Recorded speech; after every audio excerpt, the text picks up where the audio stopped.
Cindy, what was that you were saying about manipulating me? Oh, I feel like I have secretly been manipulating you over these past few months into hosting more episodes of Basic Folk. What's interesting is that I have been well aware of this manipulation and have in fact leaned into it. So the manipulatee has become the manipulator because my ultimate goal is to usurp the podcast. Oh, shit. Well, dear listener. No. This is my line now. No. This is my line now. Okay, you go for it. Welcome to Basic Folk, a podcast where we have honest conversations about folk musicians. This podcast is distributed through the Bluegrass Situation Podcast Network. I'm guest host, soon to be almighty host, Lizzie No, and I'm here with the wonderful Cindy Howes, who also is part of the podcast. Yes, I am slowly turning, well, maybe not slowly, I'm quickly turning into Lizzie's minion, and I accept my new role. It's my podcast now, people. You can sign up for our Basic Folk newsletter at basicfolk.com. You can also follow us on social media, although I feel like I am just ready to, honestly, like, I don't use Twitter anymore. Lizzie No uses Twitter. I also hear this, there's this new thing that Mark Zuckerberg is trying to create to replace Twitter called Thread or Threads. This is Sheryl Crow erasure. I am not ready for Mark Zuckerberg to try to outdo Sheryl V. Crow on her collaborative album. The features on that album are ridiculous. Maren Morris, I think, is on it. I'm just making up. No, Chris Stapleton, Emmylou Harris, James beep beep Taylor, Stevie Nicks. It's not a joke. And yes, Mavis Staples and Bonnie Raitt are on this album. So that's what I'd like to promote instead of Mark Zuckerberg's dumb thing. Okay, great. So everyone go out and buy the pre-pandemic Sheryl Crow album Threads. Can I ask a question? Why does James Taylor have two beeps in his name? Because I wanted to curse and say MF, James MF Taylor. I feel like James Taylor is the unsung, swaggy, big dick energy Joe Cool of the songwriter community. I'm not arguing. As much as people love James Taylor, I don't think people realize how cool he is. Like when you listen to some of his songs, it's like rhythmically, like, what are you up to? Well, listen, I just want to say you're preaching to the choir right now. I'm from Massachusetts, where everyone is obligated to love James Taylor and the problematic Kennedys. I don't really necessarily get down with that, but JT, I love you. And if you'd like to come on the podcast, you're welcome anytime. So today, the day the podcast is being released is July 20th. In real time, I am in London, probably asleep. Oh my God, Cindy, what are you doing in London other than what, once you wake up? I am over there because our dear friend Dietrich Strauss is getting married. Oh my gosh, congratulations, Dietrich. As this episode airs, I am in San Francisco preparing to make my SF Jazz debut. This is like a high watermark moment of my career. Like when I was a college student, I went to the newly opened SF Jazz concert hall and saw Vijay Iyer, and I was like, oh my God, this is where like a real musician plays their music. And now I am taking my band out there. So if you're in California, come through. Should we talk about our guest today? Our guest is pretty awesome. Our guest is like one of the greats on the rise. We have Kara Jackson on the pod today, and I have been wanting to interview her like as soon as I saw the visuals for her debut album, Why Does the Earth Give Us People to Love? Kara has a mind like a diamond and a voice like maple syrup. She has always been drawn to the possibilities of expressing yourself through music, but you probably first heard her name as the Youth Poet Laureate of the United States. No big deal. She cut her teeth as a slam poet. And of course, as the laureate, she gained an enormous public platform. But the secret like strength that she gained from starting out as a poet is like this awareness of how form can become the scaffolding for expression. Now she's at the ripe old age of, I believe, 23 years old. And Wow. her debut album, Why Does the Earth Give Us People to Love, is like one of the best debut albums you're going to hear this year. As the title suggests, it is a meditation on love and grief.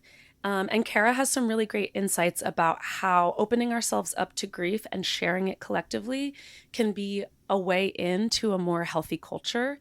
So I was really eager to talk to her about that. Another really cool insight that she shared was like how her parents' political beliefs influenced her upbringing and influenced her sense of what it means to be an artist in the world. Another like really important takeaway that I took from this conversation with Kara is that she is a part of a generation of new artists that is redefining how Black women can be listened to and interpreted and taken seriously in our culture. So I'm just super grateful that she sat down with me to go in depth on her album, in depth on the surrealist visuals on her album, and like gave me a peek into her brain and how she thinks about her future when she's just starting out her inspiring music career.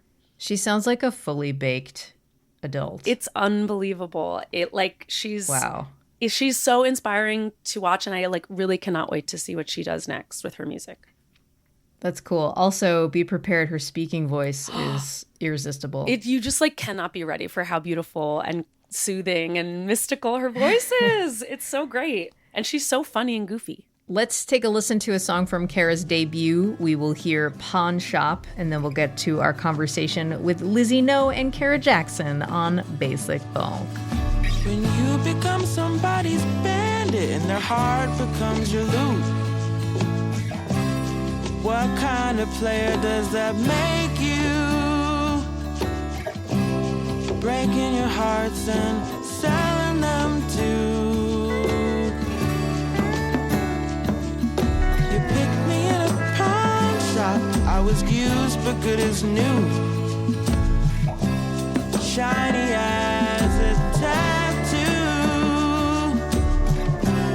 but permanent as party balloons.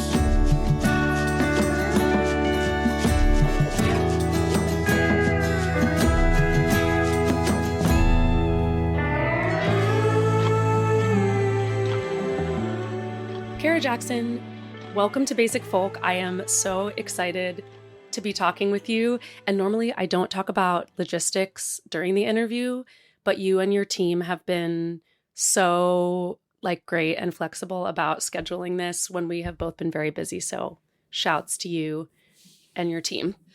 We are recording this conversation on July 5th, the day after a big American holiday that I don't need to name. Would it be okay if I read one of your poems that I want to start with? Yeah, sure. Or would you be willing to read it? Yeah, sure. If you just tell me which one. Anthem for My Belly After Eating Too Much. And if we can't get the rights to it, we'll just link it in the show notes. But I'd love to hear you read it, and so we can use it as a jumping off point. Pull it up so I can have the correct words. Okay. Okay. Anthem for my belly after eating too much. I look in the mirror, and all the chips I've eaten this month have accumulated like schoolwork at the bottom of my tummy. My belly, a country I'm trying to love. My mouth is a lover devoted to you. My belly, my belly. The birds will string a song together with wind for you and your army of solids, militia of grease. Americans love excess, but we also love jeans and refuse to make excess comfortable in them. I step into a fashionable prison, my middle managed and fastened into suffering.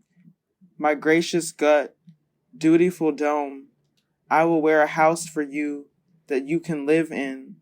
Promise walls that embrace your growing flesh and watch you reach toward everything possible. Thank you so much. What a treat to hear that, like, from the horse's mouth, from the poet's mouth. What does it mean to you, right now at least, to wear a house for your gut that it can live in? Yeah, so I wrote the poem when I was much younger than I am now. I mean, I guess relatively, I think I was a teenager.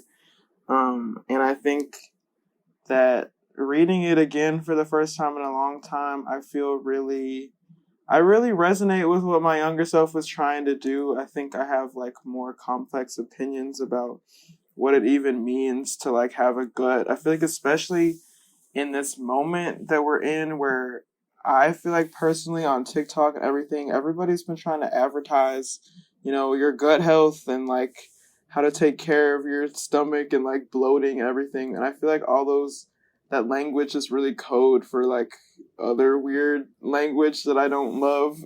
Right.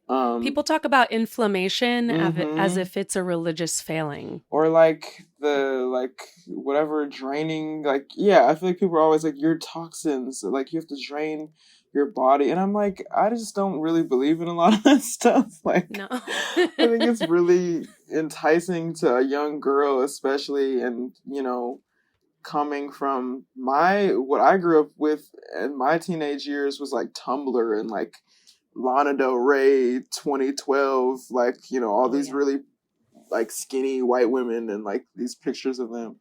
So I think I was writing that poem really coming out of a place of just feeling limited. Like, I think being a girl, you're so limited to what you think you're supposed to look like, and then also just the limitations that are inherent in like being an American. And just like, yes, I think it was Toni Morrison who said like racism, it distracts us, and I feel like it makes us everything less efficient than it could be. And so I think that's also where I was coming from when I think of that and think of like excess. Like, I feel like there's such a sense that we can't contain everything, or there's not enough room for everyone, or like we're so limited. But I feel like writing that poem, I was trying to really walk away from limitations and just let myself embrace, the parts of me that do take up space. And I just love fashion in general. And I think something that I love about like Black American fashion is just how it literally takes up space. Like, like baggy jeans and like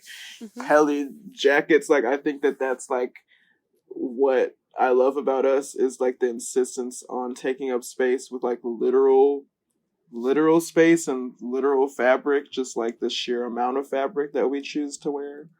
Oh my God. Yes to that. Yeah, I was really taken by that poem, especially like coming out of the fourth, because of what it feels like to be to be a Black woman and thinking about what room, if any, the country has made for us. I wonder, like, this might be like a question that you just say, pass, absolutely, let's not even go there, and that's fine. You were the Youth Poet Laureate of the U.S., and do you consider yourself a patriot? Like, how did that role influence how you felt about your citizenship, I guess?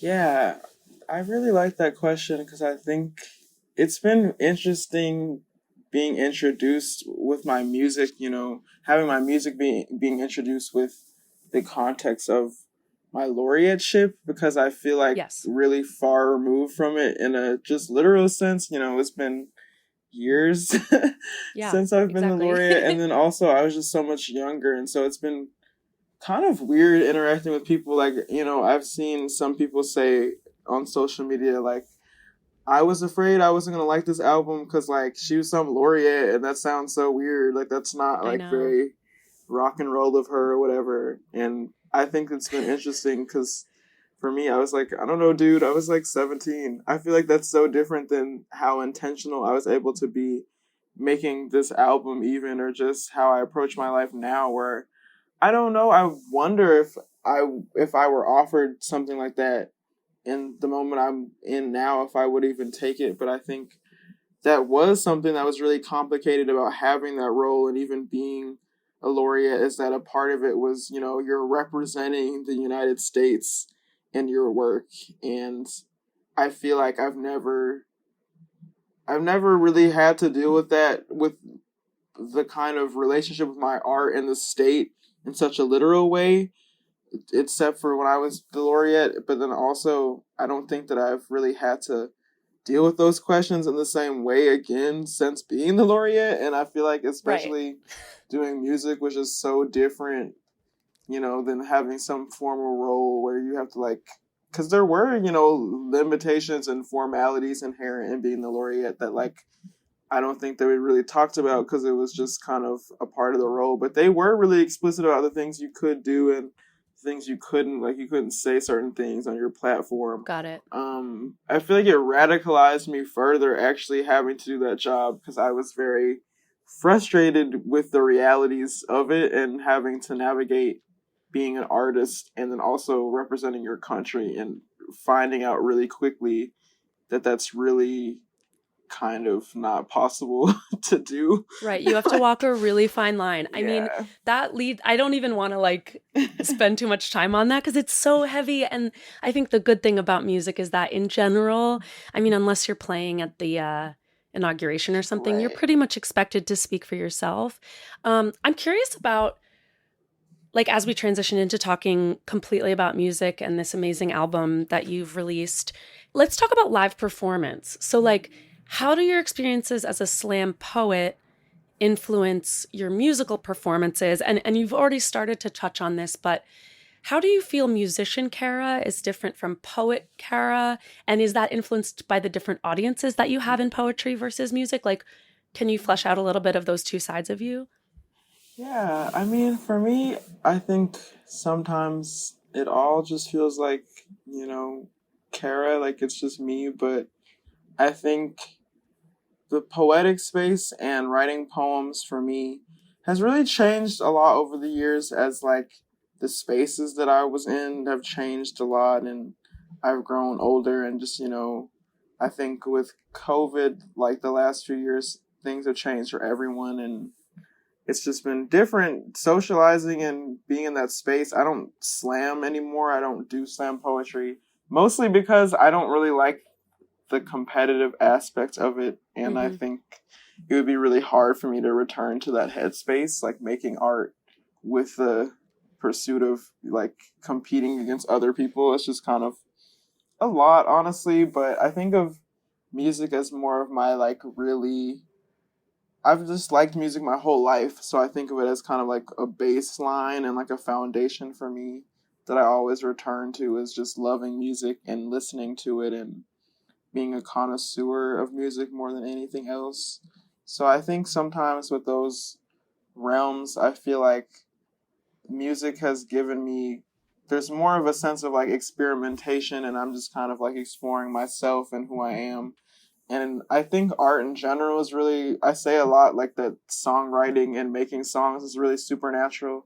And I think making art in general is really supernatural and it's just cool that like so many people feel called to just like write down whatever they're thinking or whatever.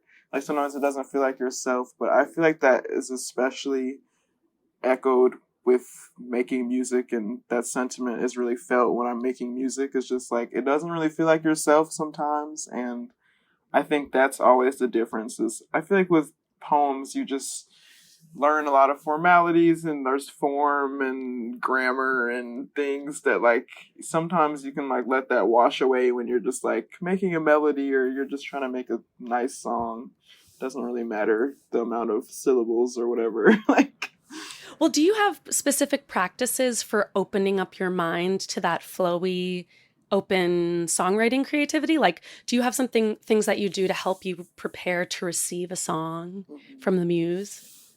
I'm trying to be more intentional about songwriting actually these days because I think for so long a lot of it has just been, you know, it'll just come to me like a song or a melody and then I'll just kind of flesh it out over time or I'll just kind of spend a long time writing it. But I'm trying to be more like disciplined, I guess, in terms of just my approach because I know I can get into a mode like finishing the album. It got to a point where I just was like, I want to finish this album. So I was just, you know, working and actually just trying to like force some of these songs to like be a thing. Yeah. But I think in general, I really just kind of will go through life and I'll just randomly, like before I go to sleep or in the middle of me sleeping or something, I'll be like, I have an idea. And then I'll just record it or write it down or whatever. But I'm trying to be more intentional and experiment in terms of just like what I like for my space. And I'm done with college too, so I'm trying to like, Congrats. thank you. I'm trying to just like in general figure out what like a day-to-day basis looks like for me and Yeah. what's comfortable and having my own space and not living in a dorm and stuff. Like lots of things to figure out in terms of my routine.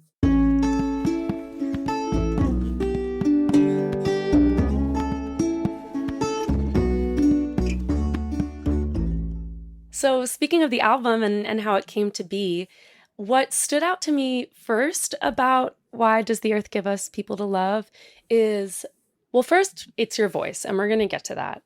But the arrangements, they seem effortless. But then the more you listen, the more complexity makes itself known. So I imagine there was probably quite a process between I have a demo and then I have a full recording. So which song on the album would you say like traveled the greatest distance and made the most transformations between that original seed of an idea and the final recording that we have now? I feel like I've been asked this question before, and then I told myself I was going to actually figure out what the real answer is. We don't care about the right answer here on Basic Folk. You just say what you feel. Because I think that there is a real answer, and there is probably one song where I'm like, oh, if I went back and listened to the demo, it would be like dramatic. But I think definitely like the longer ones, like Rat especially, and even Dickhead Blues, like there's such a difference between those demos and then what ended up being the final version, because when I wrote Dickhead Blues, I was kind of like, it was kind of two songs in one almost. It was like the verses, and then there's like this different section that I kind of had just been sitting on, like the If I Had a Heart section, that I was just like, this is an idea I have, but I don't know what it is. And I think when I brought it to my collaborators and I had the finished demo, we kind of just sit with it for a while. And we're like, we're just going to get back to that. And then I think we just started building off on it, and it became something entirely different. And then I decided to like vocalize, like improv over it eventually too. And that like, I really think changed the song and made it a different song. But yeah, I would say like Dickhead Blues and Rat are two that I immediately think of just really dramatically changed in the process, as opposed to like Recognize, that is like basically the same way that it has been the whole time. Yeah. That is an earworm of a melody.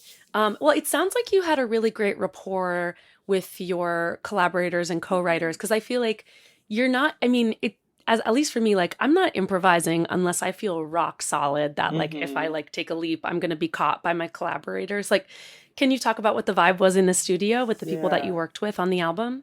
Yeah, all the people I worked on the album with are people who I consider to be, you know, friends first. And like before we started doing the album, like Sen Morimoto and Kaina Castillo, those are just my friends. Like, and they have been consistent supporters of mine, and they had consistently pushed me in my own work, you know, like my EP that I put out in 2019. I really don't think I would have put it out if it wasn't for Kaina kind of like urging me to just release something and put out music.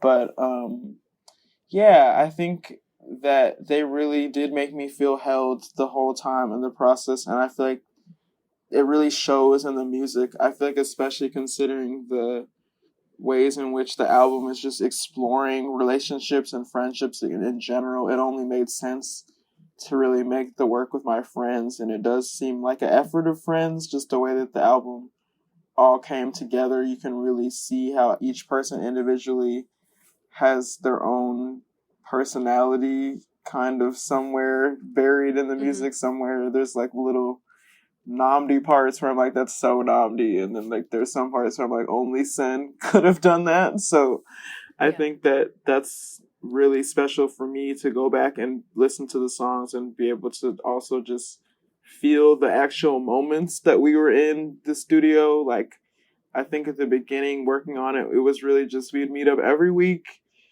and just build really organically. We'd pick a song, like, okay, let's work on Pawn Shop today, and then like we would just sit, and if we heard an idea, we would just kind of try it and give it its proper due. And sometimes it would sound really good, and sometimes it would sound really weird. And we'd have to just kind of start over again. But yeah, I think that that's just why it sounds the way that it does, is because it is, like you said, really, it was effortless sometimes, and we would just be like, this is how it sounds. And sometimes it would be kind of, it would require a lot of thought. Like Dickhead Blues, there's this chiming sound that we like spent forever trying to just like decide what was the right sound. Yeah. And so it's stuff like that that makes it really rewarding to go back and listen to. I want to talk about one of your friends in the industry, Jamila Woods. Mm-hmm. I'm going to paraphrase something that you said in an interview. You said that she advised you to be cautious about how much of yourself you share in your songs. And I want to place that thought next to some of your lyrics. Mm-hmm. Every man thinks I'm his fucking mother, good for milk and good for supper, never asks if I can be his lover, special someone when he suffers. So is there a connection between how you feel you are consumed as an artist and how you feel you are treated in relationship, and how do you protect yourself in both of those contexts? That's a really interesting question.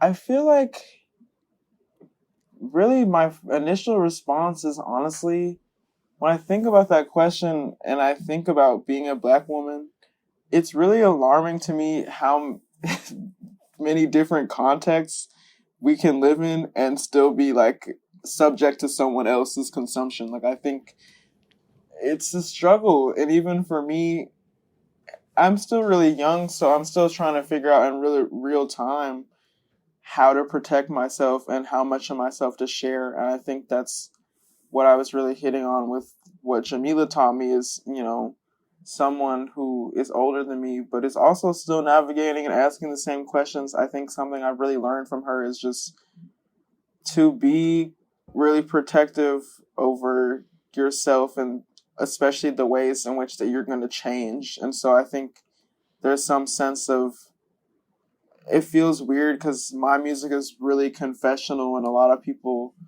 you know, consider it to be kind of like me just spilling out myself. But I think that's one thing that poetry gave me too, is this ability to be really personal, but also like poised in this way and really intentional with just your language. And I think through some of that intentionality and just some of the artistic part of it and the form part of it, it kind of tricks people into thinking that you're really like secretive when you're not. Like, I think that that's one of the funniest things about like the album for me, is everyone being like, she's given so much of herself and like you share so much of yourself. But I feel like, to me, I don't really feel like I'm sharing that much. I feel like it's kind of a facade. It's like feeling like you're getting so close to a person, but the trick is, and I think what Jamila's taught me, is letting people get close enough to, you know, it feels intimate, but also understanding that like there's no true intimacy between you and like a bunch of strangers, and you have to honor that, and you have to like fiercely protect the gray area and, you know, the parts where people can't see, you know, that part that people aren't gonna ever see of you. So like, I think that's kind of where I'm feeling a lot lately. It's just in general, like in the songs, like I think you're right in the sense that there are some songs where I feel like, wow, I really am, like, I need to buck up. I need to like stand up for myself. And then there's some things where I'm like, it's actually cool because, you know, I'm 23 and I was like 18, 19, 20 writing some of these songs, like 21. That blows my mind. But for me, it's just like, I'm not that person anymore. So it feels kind of nice that it almost seems like I'm anonymous in a sense where I'll never actually have to know that part of myself as intimately as like I know the current self that is writing new songs and is going to evolve and hopefully sound older in the next album or whatever. That is so interesting. I relate to so much of that. And I feel like we could go on a whole tangent about how the general white public has not updated their view of Black women since the days when most of us engaged in the workforce as domestics. And Totally. most white people still treat us as like emotional servants when we're in public. But anyway, okay, so I think it's really interesting that you bring up your training as a poet as a way into this like conflict, because like when you're studying poetry, you describe the I, like the first person in the poem, as the speaker. You don't describe it as the poet. Like there's an Right. understanding that a character has been written by an author and that they don't necessarily have much of anything in common. That like there's a character speaking through the work that is not the exact same as the human author. And I wish we had a better analog for that in music, because so many people, I think, just like assume it's autobiographical, assume there's like a one-to-one relationship between, you know, especially women's writing and Black women's writing. Especially women. And that's one of the things that makes me so mad. Because it undervalues the power of your craft. Yeah, I think that that's something that's really important to me. Is just the fact that it still is like writing and it's still like art. And I feel like sometimes, like Mitski is someone who talks about this a lot, and I really respect like the way that she talks about it, because I think, you know, with her work, and I would see my work in a similar vein, like working in the same 100%, space, I yeah. feel like people really undervalue her chops as like an artist. And like I think that's one thing that poetry has given me that I feel like I try to apply to music as well. Is I think it's jarring when someone looks at my work and is like, this is confessional, because I can see in real time, like, you know, what we were talking about, like the actual form and the craft and like the explicit taking out things, and kind of like what I was talking about in terms of it seems confessional, but there's so much work that is going on in a craft sense where, you know, you're really breaking down and like compartmentalizing so many different things that it's not just like I woke up and I wrote a diary entry and then I made it a song. And I have respect for people who do that also, but that's just like a specific thing. And I think that women are often kind of written off as being like, oh, this is diaristic, or like this is confessional, this is so raw. And it's like, these aren't raw things. This is an artist who is very professional and like, did you see all 8 rounds of edits? right, you know? It's not raw. It's literally like many drafts and people later. try to be like, I don't understand why SZA is so important to people. And I feel like that's why I get so frustrated when people say that, because I don't think that people understand, or there's a lot of people that want to take that intentionality away from someone like SZA because they don't see her as someone worthy of being like a songwriter. And I think that that's something that really irks me personally, because, you know, in folk music, it is so often that, you know, you'll see some man doing the same exact thing as you, and then they get called a genius or whatever for their writing and their penmanship or whatever. And then they're calling me like diaristic when I, you know, raw, emotional, soulful. It's all code words for like Black woman. Right. And it would happen with poems too. People are like, this is so raw. And you're like, what? This is like a pantoum. Like, you know, and this is like a sonnet.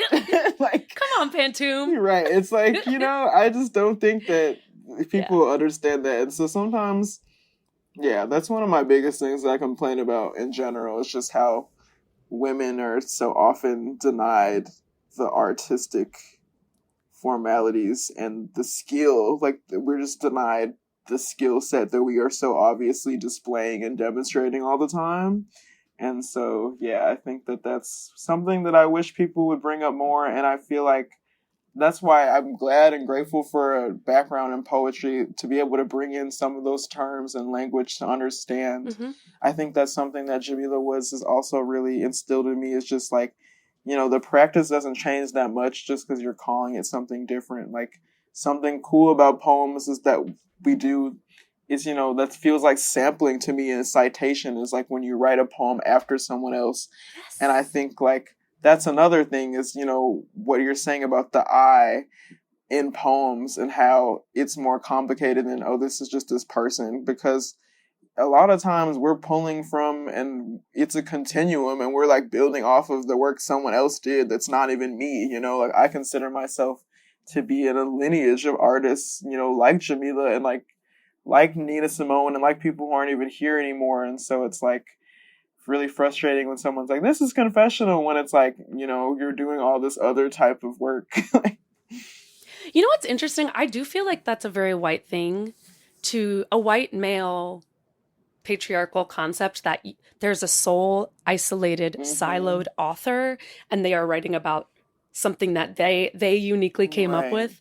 Whereas like so many cultures are more about like being in conversation with, you know, your artistic ancestors and the people who are coming after. And it's about contributing to not necessarily a canon, but maybe an ongoing conversation about, you know, how people are looking at their lives and how people are talking about love, like recognizing I'm not the first person to talk about this, and I'm Right. in conversation with those who came before. For me, that's a much more comfortable place to be artistically, because then it Yeah. doesn't matter as much like what I individually like Mm-hmm. think and feel. Yeah, it's definitely self-reliance, Emerson, Yep. individualism vibes. Yeah.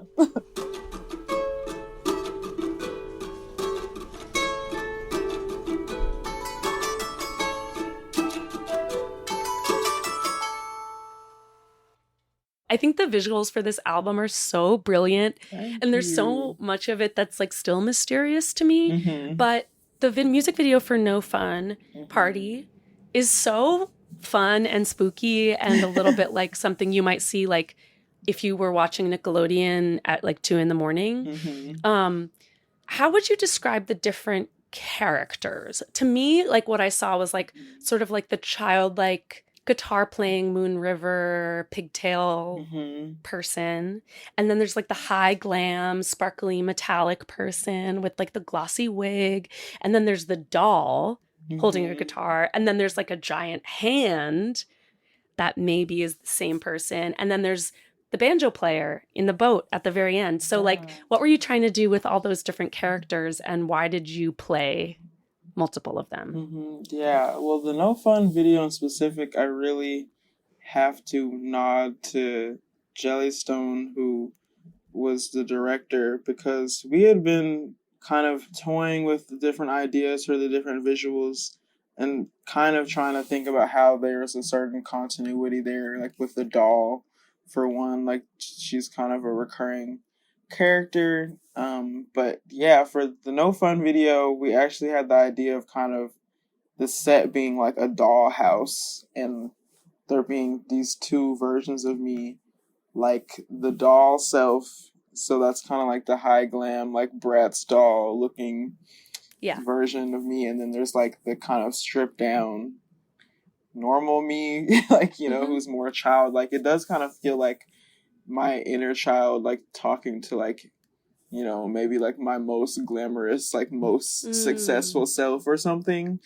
But there's a sense of like, with all the visuals just playing with this like realism and then this like hyper surrealism. So there's like some of these moments where you're like, what is even going on? Like, I think the doll is like what keeps that like mystery going in all the videos, is that there's like this almost like voodoo doll-esque like version of me holding a guitar, and like also the doll kind of represents this exchange between like this very real realm and this very like mysterious realm too. But with No Fun, it definitely was kind of playing on this idea of like, there's this house that looks like a real house, but then it's like a doll house, and then there's kind of like a real human version like going in and fixing everything in the house and like making it look correct or whatever. But yeah, that was a really fun one to film too, because, well, the makeup was just really fun to do for the doll, but also like, I think it just was really cool to see in real time us just pulling off this kind of really weird idea, like, honestly, like this kind of duplicity. Like, we had to have like a double for me. Like, our other friend Daisy was kind of playing both versions of me too, because we had to like make it look like I was just dancing with myself, essentially. Oh my god. So yeah, I feel like that was kind of what we were pulling from. in general, I think the album is dealing with a lot of duplicities. Like there's like love and grief, and so there's like, I think that those are both two things that are really like theorized around, and there's like these idealized versions of both, and then there's like the realistic versions too. And so I think that there's kind of also where some of that like duplicity visually is coming from, is just like this like hyper real, like doll-esque, like, you know, beautiful version of me, and then there's like this very normal, almost like, I mean, in general, I just have a very baby face no matter how old I get. Who can relate? But like, you know, that's like the other side, and like the kind of grit that is just like inherent in living life, I think. Yeah. Oh man, that's so interesting. Okay, I want to talk about grief, and I'm glad you brought it up. You said in an interview with Crack Magazine, if we had more of a culture around grief, and if we had to actually learn about that relationship in a more intentional way in school, how that would open ourselves up to each other in different ways. Not in like a kumbaya, we're all together way. I'm too cynical for that. But I think about how a culture of individualism is challenged by a culture of grief, and how that pain ultimately connects us all. So what would an emotionally healthy culture look like as it relates to grief? Well, I think for me, the thing that is the most pronounced when I'm grieving is like time. I think the ways in which one, like I saw a joke on Twitter the other day that was like, it's so cool calling, like, having your sick days, like, for, like, your time of bereavement, and, like, it's just 3 days or something, you know, or some people, you're like, I'm calling in because, like, I'm grieving. It's, like, so cool to think that you could actually grieve in 3 days and then return to work and be, like, fine. But I think that that's one of the things that is, as I've grown up, especially losing people really young, and losing my best friend really young, and being in high school in a time where I was still just learning the world. And like, I think especially when you're a teenager is when you learn how uniquely unfair the world is, just in so many different ways. Like, you know, your first jobs or whatever. But I feel like for me, it was like losing someone and then immediately seeing the lack of time that you're given to even grieve. Or like, you know, for me, I was like a junior in high school or something, and it was weird to lose a friend and then immediately being told like, okay, make sure you're studying for the SAT or like whatever. I know, right? So weird to, as like, if the SAT is like an important it's such a weird thing as mentally. if that's like, yeah, no, I can totally relate, especially when it comes from a culture of like achievement and productivity and capitalism. Like, you don't have time for your real emotional cycles. And I think especially with COVID too, like, which, you know, is ongoing, I feel like the response that we've had to it and just the kind of indifference is a direct like result of a culture we have that we can't even pause for death. And like, I think something that was really devastating about the moments of isolation we had was funerals and not being able to go to them, or like my friends in New Zealand who are Maori, like talking about, you know, Maori funerals to last days. And I think that was something for me, and especially as I think how Black people grieve is a really specific way too. But I think time is something that is really a big thing for grief, and it's something that, because of capitalism, we already have such little time. And I feel like that means a lot of different things. Like, we don't have time for each other. We don't have time for like extracurricular, like, you know, just anything. The things that make life worth living, really, like human connection, daydreaming. Yeah, like hobbies. The things that make us all human. And I think that's really what I meant, is like, because we all do it, there's some things that we're not all going to experience. Like, it's so weird that everyone lives with this idea that like, oh, I could be a billionaire. Ew. When like accurately, like, not many people are going to do that. But then at the same time, guaranteed everyone is going to like lose somebody.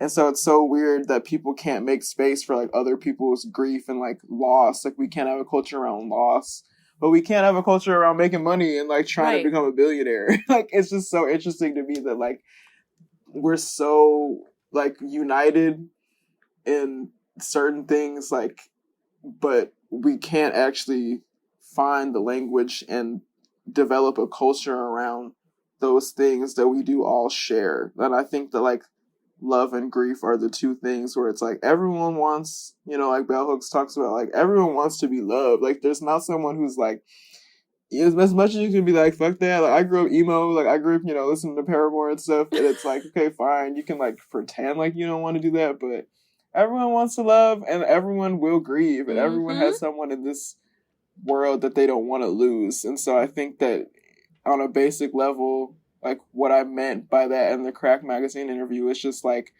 I think if we had more time and were given more time to grieve and people could actually understand grief, it would necessitate us just understanding each other more. Because, like, I know, yeah. People are going through it. I mean, like, it's just impossible. The amount of deaths that have arrived, like, even through COVID, the amount of people we've lost, like, it's impossible, in my opinion, for so many people to be carrying on and just be fine. Like, people are not well. As much as we try to be like, this is normal, it's not normal the way that people are acting, like, in general. No, and as if we keep working on schedule, like, it won't be coming for all of us. Like, Emily Dickinson said, like, because I could not stop for death, he kindly stopped for me, which is, like, very brutal. And, like, it's coming for all of us, even if we don't make time to understand it and make peace with it. Yeah. I wanted to go back to Bell Hooks. I noticed that you use, like, mostly lower capitalization in the text on your album. Is that a nod to Bell Hooks? Maybe unintentionally. I think it is kind of a nod to Bell Hooks, and then also kind of a statement on, like, my generation and the time I'm in. Like, I don't know, I grew up on Tumblr and, like, Twitter and stuff, and then like the no auto caps like on your phone, like texting people too. So I think that's kind of a nod to, like, my age, maybe. But yeah, that's just how things have changed. I, like, don't capitalize texts, and people have asked me if it's intentional, and it what's funny is it feels like a little more communist and a little bit more like no word is more important than the other, except for Black. I always capitalize. Yeah, Black. Same. Oh, how I don't want to let you go without asking about, like, my pet topic of communism. How did your mom's union work influence your concept of, like, what your responsibility was to your community? Yeah, that's a really cool question. And I feel like my mom will really appreciate it because she's always like, you talk about your dad more in interviews. But hey, Kara's mom. My mom's work in the union, I think, actually really radicalized me at a young age because we had to go to a lot of protests growing up. I remember it specifically, like, in Wisconsin. I think I was like 8 when, like, that big strike happened. Was that when Scott Walker was basically trying to, like, put people into indentured servitude? Yeah.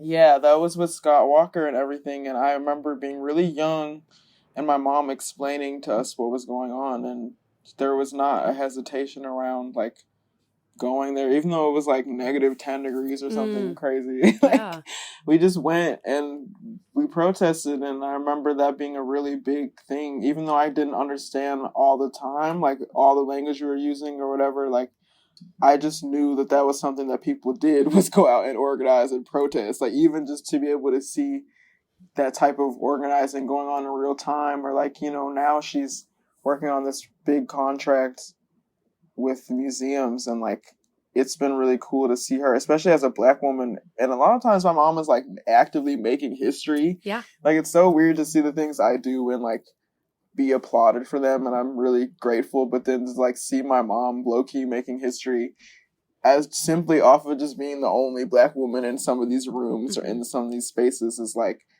really inspiring to me. But I think she in specific is just, like, both of my parents have done really cool things. Like, for them to work in law, like, they definitely didn't take, like, the, you know, like, get rich quick, like, route. Like, my dad was a public defender, but, like, my mom especially, I think, she really instilled in us in, like, a real direct, like, okay, these are my actions, and this is directly related to, like, my beliefs. I think she was really the one for me, the one example I had, even with her, like, growing up and her getting on this train and, like, going to the Pride Parade as, like, this, straight, like, little black woman. She was like, I grew up, and I'm friends with gay people. Let's so, show up like, for them, I'm going to see my friends at the Pride Parade. Like, and just having examples like that as a young kid, I think that that's really, I have to owe that all to my mom, because I didn't really see women her age, and, like, especially black people her age,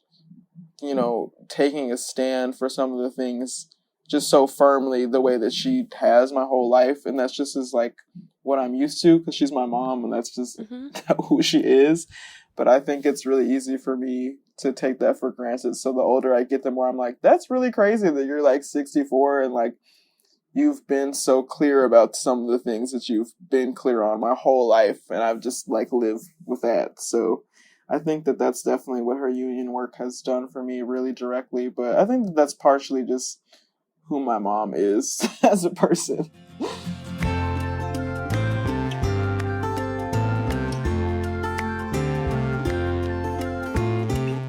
I have one more question about the album, and then I hope you'll be willing to do a quick lightning round where we do rapid fire questions. Yeah. I feel like I'm still, like, holding the song Free in my hand with, like, some mixed emotions and reactions. And it's such a beautiful song. And there's something really simple and straightforward about it. There's a boundary setting. The instrumentals are so beautiful. There's something melancholy about it. And I wonder if there are ways in which you wish you were more free now, or is there, like, a dark or a lonely side of freedom that you were trying to explore? Yeah. I feel like Free is a really interesting song for me too, because I think it's one that I'm still, like, there's some songs that I feel like I still am trying to understand myself, even though I wrote them. Yeah. But I actually, a shout out to my mom again, because I really was kind of going back and forth with keeping that song on the album, and then I ended up keeping it on there because it's my mom's favorite song. And I think yay. For me, like, with Free, it's been more of an experience of, like, seeing what that song does to other people than it even was for, like, granting my own freedom, or, like, it being a statement on my own freedom. But I think that freedom is really lonely. Like, I think that that's maybe what I was as someone who likes to be alone a lot. And I have Aquarius placements, so it's like I like being by myself. Oh, I see. But I think Say less. there is something weird about sometimes being in a situation, and I think this goes back to having Aquarius placements, is sometimes I'm the only person who feels the way that I do. And, like, I've spent my life going through life being in a lot of situations where I'm the only person who will say something, or, like, I feel like the only person taking a certain stance on something. And, like, I think while I've been empowered to do so many things like that, and it can be really empowering, and even being relied on in that way, like, it's really awesome. And, like, using my language in that way and taking stands on stuff is really empowering, but sometimes it can be really isolating and weird and, like, lonely. I feel like I've never felt that way more heavily and more intensely than, like, being in 2023 and being someone who, like, still wears a mask, or, like, still wants to protect myself. I think that I've never felt lonelier than, like, taking a stance like that. And I feel like living in that moment is really changed, like, what a song like Free has meant for me, because I've really had to, in real time, contend with what does it mean to, like, literally be alone with yourself and how you feel and, like, your convictions and all the things that you're committed to or whatever. It's like, what happens when you're literally just sitting on a hill and you're like, it's just me, like, feeling this way, or it's just me in my little mask, or, like, whatever. So I think that that's kind of, the song is really changing for me in real time. I think I wrote it in a time where I was just, like, being like, screw you to some boy or something. But I think, like, really contending with what freedom means to me in, like, a general context is, like, it's wild sometimes. Yeah. Thank you so much for going so deep on this unbelievably beautiful, important album. Why Does the Earth Give Us People to Love is like receiving a lot of well-deserved praise. And I'm just really thrilled that you have taken the time to talk about it with me. Okay, let's do a lightning round. You can skip a question if you want to, but just answer from your instinct. Don't think too hard about it. Okay. Okay, what is your favorite Sonny Rollins song? Oh my gosh, can I look at my Apple Music really quickly? Go for it, yeah. Okay, sweet. Because I grew up listening to Sonny Rollins like every day, I know. and I'm trying to remember what I've been this creeping. song was that my dad always played. Well, in general, I really like the Complete Night at the Village Vanguard album, but I'm just gonna say Softly as in a Morning, because Beautiful. that's the easier answer, but I love Sonny Rollins. What's your favorite Joni Mitchell song right now? Oh, right now, I always mix these up, but A Lesson in Survival, Oh, I yeah. want to say. Yeah, I like that song. I like that one and the one it goes into. Yeah. Who is your celebrity crush? A celebrity crush? Oh, I don't know. I'd say Method Man probably. Oh. Method Man forever. Yeah. And if Method Man, if you're listening and you want to come on the pod just to shoot the shit, I would just love to look at your face for an hour on Zoom. What is your favorite live music venue that you've ever played? Ooh, I just played the Troubadour in LA, and that was really amazing. Congrats. Thank you. That's dope. What is the last book you read and loved? Ooh, I just finished the Wind-Up Bird Chronicle. Oh, that's so beautiful. I love that book. It's kooky. It's weird, but I kind Yeah. of like it. I feel like every time I read one of his books, I'm like, you're weird, but Uh-huh. I like you. I like what Murakami does with like altitude, like Yeah. the well in Mhm. that really felt I mean, I'm a Scorpio, so the subterranean is yeah. really powerful for me, but yeah, that book really hit Yeah, tender it spot. was nice. It was nice. What does success look like for you in 40 years? Like in a few words, what are some things that would represent success to you? I just want to have a sense of a family, Mhm. whatever that means, and I want to be somewhere comfortable where I can do something every day that I like to do. I think that's success for me. What is one thing you wish everybody knew about Beyonce? About Beyonce? I don't know, because I just don't know what people don't know about Beyonce in general, but Okay, I'll give you mine. Mine is that like I feel like people do not understand and appreciate the depth of her knowledge of choreography and different dance cultures from around the world, and like how she's intentionally using body movement to cite and reference and pay homage Yeah. to so many different cultures. that's a good one. I think similar to that, I really just want people like know that Beyonce can sing, and I think that that's well established, but I wish people understood like similar to what you were saying, the depth of like her vocalization and Yes. like how much of a unicorn she is as a vocalist, because I don't think people understand it's not normal to be in your 40s and to be getting that much better at like singing. Like Plastic Off the Sofa, this many albums in, is It's mind-blowing crazy. to I me. think that Virgo's Groove is her Yes. best song, like from her discography, and it's decades into her career, and for her also to be exploring her lower register, and then Ugh. also I love how she's studied, you know, like Arabic style. Like I just people don't understand the levels that of Beyonce's references in general. I think people just don't understand in general how hard of a worker Beyonce is in terms of just like studying other people's work. And I feel like if Yes. more people understood that about Beyonce, they could be more like Beyonce in their own work, because I don't think a lot of people value studying in general and knowing your history, but she does. Do the reading. Yeah, Beyonce does understand that. Okay, last one. What is one thing you wish your audience, or let's say our basic folk audience, knew about you, Kara Jackson? I really wish people would understand in general, because I put out such a serious album and I think I have such a serious presence online, everything.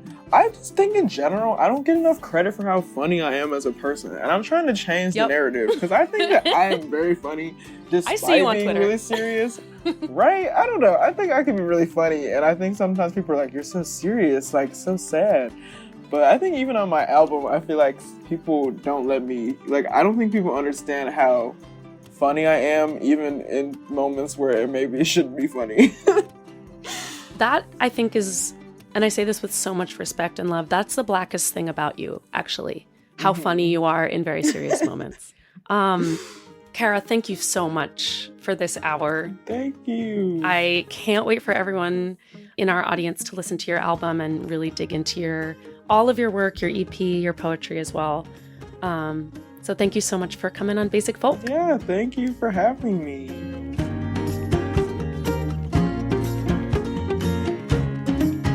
This episode of Basic Folk was produced by Sarah Wardrop. Basic Folk is on the Bluegrass Situation Podcast Network. You can find all of our episodes there. You can search for us on the SiriusXM app under Basic Folk. You can go to our website, basicfolk.com, or wherever you get podcasts. There's so many places to listen to podcasts. I feel like an oldster when I look at a list of places to listen. Did you know that our episodes are on YouTube in full? I just learned that. Yeah, unless we don't check a box. Well, let's check the box. All right, dear listener, don't forget to check the box. Thanks for listening all the way to the end. We'll talk to you next time. Bye. Bye.